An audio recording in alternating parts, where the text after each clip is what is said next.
네, 반갑습니다. 이상루입니다. 언론에 나오지 않는 특별한 마감 시황 10월 16일자 지금 시작하겠습니다. 자, 오늘 전반적으로 시장 분위기가 긍정적으로 마감했습니다. 제가 전에 말씀드렸죠. 오늘 반드시 오른다. 반드시 오른다. 그런 뭐랄까 이제 확신은 그냥 제가 일방적인 주장이 아니고 분명히 수급적인 부분에서의 변화가 나타나면서 지금이 저가 권역에 수급이 유입됐기 때문에 지지를 해줄 것이다 했는데 정확하게 맞아떨어졌습니다. 박수. 자, 일단은 이렇게 맞아떨어지면서 기분 좋게 시작했던 시장의 분위기였는데 대신 장중에 조금 우리가 흔들리는 모습이 나타났지만 장 후반에 되면서 코스피는 비록 약보합권 마감을 했지만 우리 또 개인 투자자분들 대부분 다 또 코스닥 종목군들 많이들 하시죠. 코스닥은 상승 마감을 했습니다. 전일 관심주로 말씀드렸던 종목군들이 다 올랐습니다. 그만큼 시장의 분위기가 괜찮았다라고 보는 게 맞고 우리가 여기 좀 특징적으로 조금 보셔야 될 종목군들 그리고 특징적인 부분 몇 가지 좀 집어서 말씀드리겠습니다. 자, 일단 기본적으로 우리가 오늘 시장에서 오늘 코스피 같은 경우에는 양매도세가 나타났는데 실질적으로 이제 이런 양매도세 자체가 영향을 줬다라고 보거든요. 그렇기 때문에 일단 코스피 같은 경우에는 마지막에는 일단 보합권으로 마감이 됐는 거고 대신에 이제 우리가 조금 봐야 되는 것은 이제 코스피, 코스닥 수급에 대한 부분을 잠깐 짚어보면 외국인들이 지금 이렇게 매도를 나타냈거든요. 코스피에서. 그리고 지금 기관 같은 경우에도 투신이 대신 매수를 해주면서 마지막에 좀 땡겼다고 생각하시면 됩니다. 마지막에 오늘 연기금이 매도를 했죠. 이 세 가지는 보면 돼요. 그리고 마찬가지로 코스닥 같은 경우에는 투신이 소폭 매도는 했지만 보험 여기 장기성 매물이거든요. 장기성 그 연기금 마찬가지고요. 이 두 가지가 시장을 올렸다고 보면 돼요. 사실 이 외국인은 큰 역할을 하질 않았습니다. 지금은 적극적인 매수를 하는 주체를 찾아야 되거든요.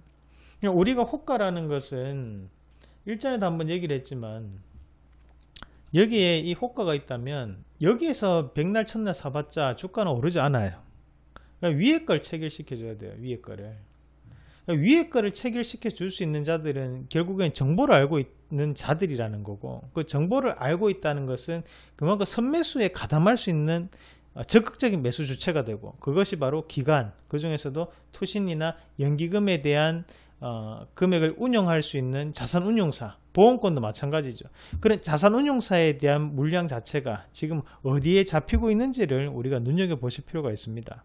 결국 외국인들 입장에서 지금 포지션을 잡기 상당히 어렵습니다. 오늘 마지막에 끝날 때도 보니까 장기국채금리가 소폭 지금 상승했고 대신에 환율이 좀 빠졌습니다. 지금 1126원인가 그렇던데 그런 부분을 봤을 때는 이 외국인들이 지금은 쉽사리 포지션에 가담하기는 어렵다. 그러면 대형주보다는 좀 더 중소형주 쪽에 빠르게 먹고 뺄 수 있는 그런 종목군들 쪽에 관심을 가질 확률이 대단히 높다라는 점까지 말씀을 드리도록 하겠습니다. 자, 그러면 오늘 특징적으로 조금 봐야 될 종목군들이 좀 있어요. 건설주 잠깐만 한번 같이 보자고요. 건설주 중에 우리가 GS건설 여러가지 많습니다. GS건설도 있고 대우건설 이런 거 많은데 GS건설이 왜 올랐을까? 일단은 이게 아파트 붐으로 인해서 주가가 좀 많이 올랐습니다. 최근에 청약도 많았고 그러면큼 이제 분양 열기가 상당히 뜨거웠는데 부동산 규제가 이제 들어가면서 주가가 지금 빠지고 있는 과정이거든요. 지금 실질적으로 이제 GS건설, 대우건설, 현대건설, HDC 산업개발 이런 업체들이 아파트로 사실 주가를 올리는 것은 상당히 뭐랄까요, 이제 비겁하다고 할까?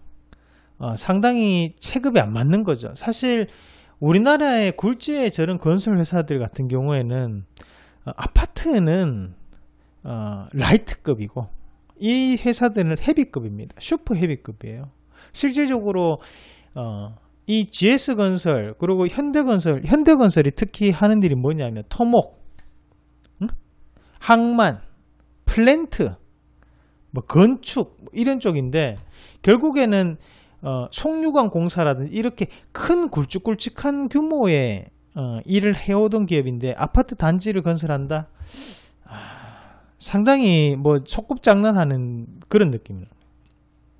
결국에는 지금 이런 주가들을 풀어내기 위해서는 아파트에 대한 부분으로 주가 이까지 올랐다면 저는 많이 올랐다고 봐요.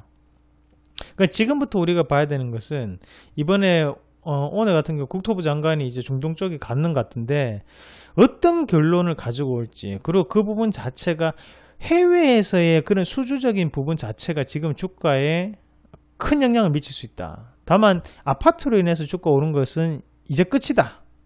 거기까지 말씀드리겠습니다. 자, 그리고 좀 더 우리가 지수를 조금 더 한번 보도록 하겠습니다. 지수를 잠깐 보시면, 자, 오늘 코스닥을 잠깐 볼 텐데, 코스닥이, 자, 왜 제가 중요한 부분 이거죠. 어제 마감 시황에서도 가장 중요한 맥점이 어디라고 말씀드렸습니까? 바로 여기 투매가 나타났던 자리라고 했어요. 마지막에 투매가 나타났던 자리. 그죠? 이 자리가 깨지면서 여기에서 지지를 해줬던 자리가 깨지면서 투매가 나타났다 했습니다. 그러면서 어제 표시를 어떻게 했어요? 자, 이 자리에서 깨지면서 뒤에 보세요. 거래량을. 투매가 나타났었기 때문에 결국에는 이 자리가 상대적으로 그 누군가 매수를 해줬다라고 했습니다. 근데 그 자리를 오늘 아니나 다를까 지지를 해줬단 말이에요. 지지를 해주고 넘어갔단 말이에요. 지지를 해주고.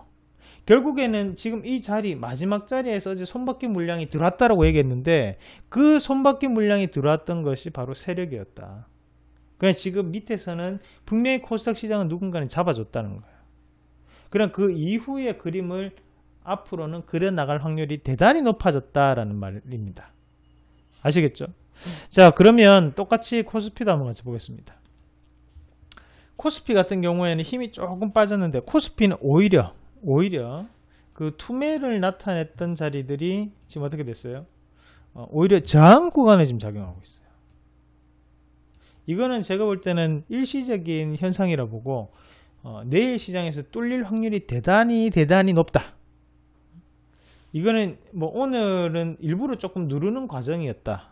저는 그렇게 보거든요.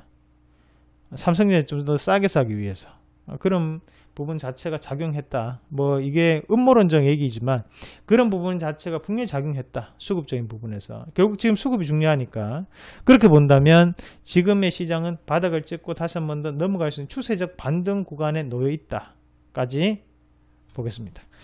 자, 그러면 오늘 전체적으로 좀 더 시장에 대한 분위기를 좀 살펴보실 건데, 오늘 가스관 관련주들이 조금 반등 나오는데 지금 가스관 관련해서 뉴스가 좀 있어요. 지금 푸틴, 러시아 대통령 푸틴과 그리고 김정은 국무위원장이 지금 계속적으로 회담에 대한 뭐랄까요, 일정 조정을 하고 있는 과정이래요. 그래서 그런 뉴스들이 계속적으로 들어오고 있거든요. 그래서 그런 부분에 대해서 테마가 계속적으로 형성될 확률이 높고, 지금 철도는 결국에는 보면 착공이 되는 게 11월 달이나 12월 초 정도라고 얘기하던데, 이게 착공이 된다면 주가 자체가 조금 더 탄력적으로 움직일 수 있어요. 지금 요거는 재료적인 소멸이라고 보면 안 되거든요. 결국 착공된다는 것은 그때부터 시작된다는 개념이기 때문에 지금은 뜬구름을 잡는 시대잖아요. 뜬구름을 잡고 있는 거죠. 철도가 될 것이야 이거거든요. 하지만 정말로 착공이 된다면 그때부터는 조금 더 달라지는 움직임이 나타날 확률이 대단히 높다는 거, 거기까지 말씀드리겠습니다. 자, 여기 시장의 전반적인 분위기를 한번 같이 보시면 결국에는 지금 조금 시장을 조금 땡겨서 좀 트렌드적으로 이끌어가고 있는 종목군들이 좀 보여요. 그게 바로 전기차, 그 중에서도 2차전지인데 지금 이 2차전지 분야 자체가 주가가 괜찮거든요. 대신에 이 LG화학 같은 경우에는 조금 주의를 하실 필요가 있는 게, LG화학의 매출 구조를 조금 아셔야 돼.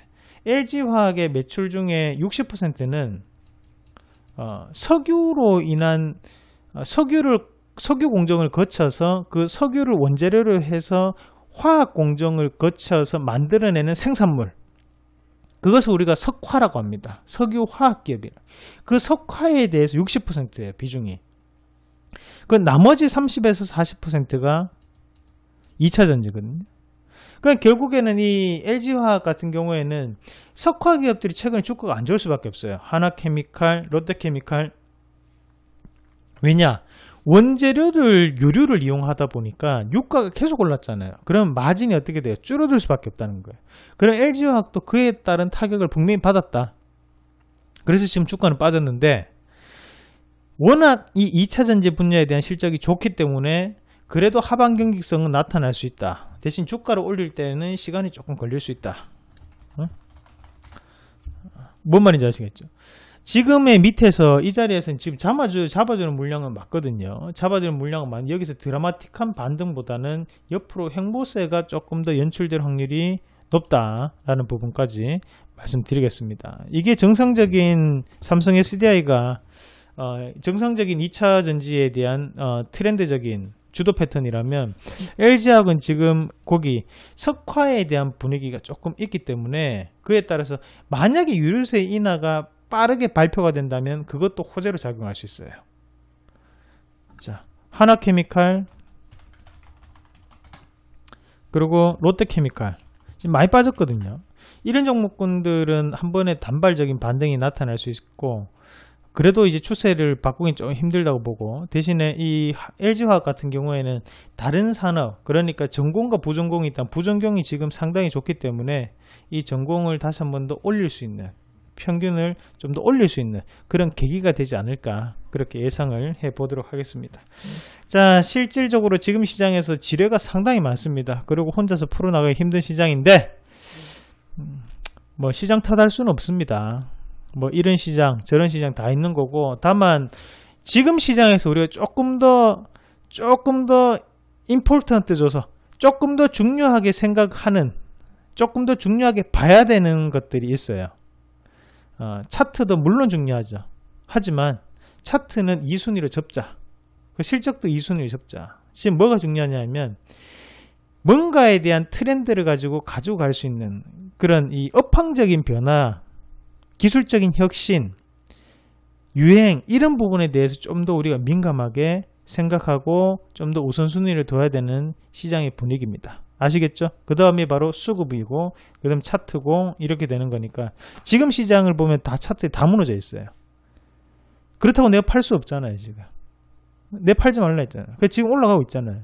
지금 이거를 끌고 가야 되는데 만약에 지금 현금을 가지고 있는 분들이 많이 계신다면 그 현금을 가지고 차트 보고 좋은 종목, 수급 보고 좋은 종목 그렇게 고르는 게 아니고 좀 더 이런 메가 트렌드 안에서 움직일 수 있는 기술적인 혁신, 유행에 빠른 트렌드에 대응할 수 있는 그 업황이 확실히 변하고 있는 그런 업종군에 좀 투자를 하시면 좋겠어요. 저는 지금 시장에서 당장 뚜렷하게 보이는 것은 전기차 분야거든요. 그런 쪽에서 좀 더 트렌드를 잡고 운영을 해 나가시는 전략으로 말씀을 좀 드리겠습니다. 자, 내일장 관심주도 지금 말씀을 좀 드리도록 하겠습니다. 자, 전일이 성격이 좋았는데 그것을 하루만 보지 마시고 꾸준히 그 종목군들 기록해 놓으셨다가 한 번씩 계속적으로 이런 추세적인 부분으로 매매를 하신다면 틀림없이 큰 도움이 되실 겁니다. 자, 오늘 SM 먼저 보겠습니다. 자, SM 별 3개 합니다. 이 종목군 정말 많이 말씀드렸던 기업인데 이렇게 별 3개 하는 기업들은 분명히 반등 탄력이 강해요. 그만큼 이유가 있다는 거죠. SM을 좀 더 유식하게 바꿔서 트렌드를 설명을 해드리면 무형자산에 대한 재평가가 이루어지고 있다는 거예요. 인기라는 것은 무형자산이거든요. 하지만 그 인기에 대한 재평가가 이루어지고 있다. 우리가 SM 안에서 가수 뭐 H.O.T라든지 보아라든지 또는 뭐 최근에 아이돌 그룹이라든지 아니면 예전에 소녀시대라든지 이런 그룹으로 인해서 SM이 많이 올라왔잖아요. 근데 최근 들어서는 또다시 그런 가능성을 가진 아이돌들이 더욱더 큰 활약을 하고 있기 때문에 주가에 대한 영향을 더욱더 크게 줄 수 있다는 거예요. 예전보다는 이런 뭐랄까요, 이제 수익에 대한 부분이 상당히 다변화가 됐거든요. 예전에는 우리가 이 SM이라는 기업을 예를 든다면 대부분의 60%의 매출이 어디서 발생했냐면 다 광고 수익과 콘서트 수익이었어요. 근데 지금 콘서트 수익은 상당히 많이 빠졌죠. 왜? 콘서트의 수익 중에 대부분이 엔화에서 나왔거든요. 일본에서 나왔단 말이야. 그러니까 지금 엔화는 예전에는 2011년 12년도에는 70엔 75엔이었는데 지금 얼마예요? 110엔 113엔 이래요. 그러면 환율적인 분위기상 당연히 빠져야 되는데 오히려 주가는 올랐어. 왜 올랐을까? 새로운 매출 구조가 발생했거든요. 그게 바로 유튜브입니다. 그러면 그런 새로운 매출 구조가 발생을 했기 때문에 지금 이 SM이라는 기업이 지금보다는 좀 더 큰 탄력을 가지고 올라갈 수 있다는 거예요. 예전에는 무형자산에 대해서 우리가 재평가 자체를 받을 수 있는 사회적인 구조가 아니었는데 지금은 사회적인 구조가 만들어졌다는 거거든요. 그러면 지금 이 자리 자체에서 단순화적으로 일본에서만 콘서트 하던 비용을 올렸다면 지금은 일본에서도 하고 미국에서도 하고 영국에서도 하고 네덜란드에서도 하고 이렇게 발을 넓혀갈 수 있다는 거예요.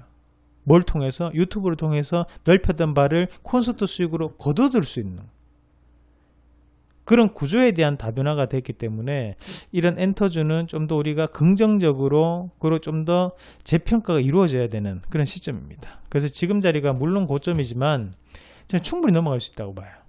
그래서 여기에 대해서 별 3개를 드렸던 거고 지금 계속적으로 강조를 해드리는데 이 기업 다시 한 번 더 오늘 말씀을 드리겠고, 자, 그 다음 종목으로 이제 미투온 한번 같이 보겠습니다. 미투온이라는 기업이 카지노 게임 관련 모바일 카지노 업체입니다. 근데 이제 최근에 주가가 상당히 많이 빠졌는데 여기에 여러분 좀 낙폭과대를 좀 보시면 좋을 것 같아요. 낙폭과대. 최근에 낙폭이 상당히 좀 심하게 왔기 때문에 여기에서 조금 반등 탄력을 좀 더 저는 강하게 보이지 않을까 그렇게 예상을 합니다. 그래서 요 미투온 두 번째 종목 말씀드리겠고, 재료가 좀 있어요. 그렇게 말씀드리겠습니다. 자세하게 말씀드릴 수 없어요. 네. 자, 그 세 번째 성창오토텍 보겠습니다. 자, 성창오토텍 어제 길게 설명해 드렸어요. 오늘 9% 올랐는데 여전히 저렴하다. I'm hungry. 상당히 저렴하다. 지금 저렴합니다. 차량용 인버터 생산업체라 했죠. 인버터. 자, 인버터 에어컨의 1등급, 3등급, 5등급 가르는 기준이 바로 인버터입니다. 제어를 하는 역할을 하는 거예요. 그 인버터를 생산하는 업체, 차량용. 자, 이번에 현대차, 기아차 대부분 납품되고 있고 가동률 220%를 했어요. 자, 성창오토텍 세력주입니다. 세력들이 움직이는 종목이에요. 꼭 기억하시고, 자, 다음 종목으로 LTC 보겠습니다. LTC. 자, LTC. LTC보다 오늘은 우리산업 먼저 볼게요. 우리산업 같은 경우에는 PTC 히터 생산하는 업체. 자, 이렇게 탁탁탁탁 알아야 돼요. 뭐 어떤 회사 하면 뭐 생산, 어느 정도 기술력, 앞으로의 전망 알아야 됩니다. 자, 우리산업 마찬가지로 별 3개 했던 종목군인데, 자, 별 3개 한 종목 안 빠집니다. 보세요. 시장 그렇게 흔들었는데 안 빠집니다. 괜히 전문가 아니라니까요, 여러분. 제가 1등 했다니까요. 제가 1등이에요, 지금. 머니투데이에서 왜 저한테 방송한 게 좋겠어요. 제가 1등이기 때문에 좋잖아요. 자, 지금 반등 자체가 어떻습니까? 반등이 지금 조금씩 나오고 있어요. 시장이 그만큼 빠졌는데도 오히려 반등 나오고 있다니까요. 지금 이 기업의 3분기 실적을 조금 더 우리가 긍정적으로 바라볼 수 있는 구간입니다. 그래서 이 기업도 좀 더 눈여겨보십시오. 별 3개 했었습니다. 자세한 내용은 나중에 방송 좀 참고하세요. 자, 그 다음 마지막으로 LTC 보겠습니다. 자, LTC는 스토리를 조금 아셔야 돼요. 자, LTC라는 기업이 예전에 이제 2017년까지는 우리가 흔히 이제 박리액이라고 해요. 박리액. 박리액이 어디에 쓰는 거냐면 우리가 이 박리액이라는 것이 디스플레이를 보면 거기에 박리액을 발라 조금 스무스하게 만들어 주는 거예요. 그리고 반도체도 마찬가지고 이 박리액을 생산하는 업체예요. 사실 이 박리액이라는 것은 뭐랄까요, 기술적인 부분 자체가 낮기 때문에 진입장벽이 상당히 낮고 매출 자체 크게 나타나지 않는 기업이었어요. 근데 2017년을 기점으로 이제 그 다음에 다시 한번 후반기부터 벌어졌던 것이 바로 전해질에 대한 개발을 완료했고 그 전해질을 공급한다는 얘기였거든요. 근데 오히려 주가는 빠졌습니다. 그 말은 뭐냐면 사업에 대해서 다변화가 되는 기업이 주가가 오히려 빠졌다는 것은 인위적인 하락을 뜻하는 부분이거든요. 그러니까 우리가 MP 한강 같은 경우에도 전일 말씀드릴 때 뭐라고 했어요? 사업 목적이 추가됐다. 얘들이 화장품 회사인데 사업 목적에 바이오를 넣었다. 그럼 이 기업이 분명히 갈 수밖에 없다. 오늘 갔잖아요. 그죠? 그럼 마찬가지로 지금 LTC 같은 경우에도 지금까지는 박리액에 대한 회사였지만 앞으로는 박리액 플러스 전해질, 그러니까 지금까지는 그냥 디스플레이액 여기에 머물러 있는 회사라면 거기에 플러스 알파로 2차 전지에 대한 수혜까지 받을 수 있는 회사. 그래서 저는 좀 더 긍정적으로 봐요.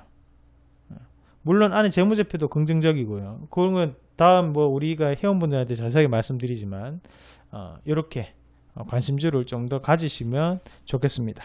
그래서 오늘 5가지 종목 말씀드렸고 이 5가지 종목도 내일 시장에서 좀 더 눈여겨보시면 이렇게 어려운 시장에서도 우리가 지금까지 잘 헤쳐나갔던 것처럼 앞으로도 긍정적인 계좌가 나타날 거라고 믿습니다.